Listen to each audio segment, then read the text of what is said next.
Hi guys. So आज दिवेशच्या स्कूलमध्ये annual function होता, तर मी आणि रिद्धी निघालो दिवेशच्या स्कूलमध्ये जायला. तो डान्स होणार होते, तर आम्ही विचार केला की डान्स बघता बघता काहीतरी खायला पाहिजे, तर आम्ही आधी स्नॅक्स वगैरे घेतले, कोल्ड्रिंक घेतले आणि मग आम्ही दिवेशच्या स्कूलमध्ये आलो.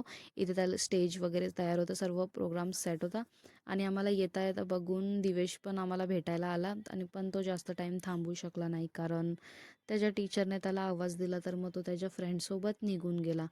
त्यानंतर मग आम्ही बसलो आणि डान्सचे प्रोग्राम स्टार्ट झाले. तर आम्ही इथे चिप्स खाता खाता डान्स एन्जॉय करतो आहे आणि गाईज आई आमच्या अगोदरच आली होती.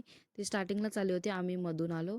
नंतर मग आम्ही डान्स बघत होतो, तर एक प्रॉब्लेम झाला की घरी कोणच नव्हतं, तर मग आम्ही चावी पण सोबत घेऊन आलेलो. मग नंतर मम्मी आली, तर मग मला जावं लागलं मम्मीला चावी द्यायला वेल्डिंगच्या खाली.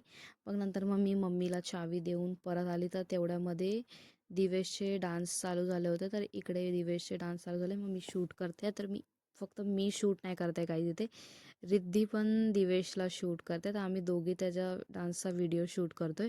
हे झाल्यानंतर आम्हाला दिवेशसोबत फोटो काढायचे होते गेटअपमध्ये, पण तो लगेच चेंजिंग रूममध्ये गेला, तर मग फोटो काढायला नाही भेटले. त्यानंतर मग सर्व फंक्शन संपल्याच्या नंतर इथे वंदे मातरम होत होतं गाईज, तेव्हा त्यासाठी सर्व पॅरेंट्स उभे आहेत. वंदे मातरम वगैरे झाल्याच्या नंतर आम्ही इथे फोटोज वगैरे क्लिक केले. शाळेकडून खूप सेल्फी पॉईंट्स पण होते, तर तिकडे पण आम्ही सेल्फीज वगैरे क्लिक केल्यानंतर दिद्दी आणि दिवेश आले आणि मग आम्ही काय करायचा विचार करत होतो, थोडा थांबूया का आता, थोडा अजून सेल्फीज घेऊया. पण नंतर मग आम्ही घरी निघून आलो आणि इथे दिवेश त्याचे डान्स व्हिडिओ बघतोय परत की तो कसा नाचला. त्यानंतर so that's it guys for today. Thank you so much for watching. Do like, share and subscribe our video. Thank you.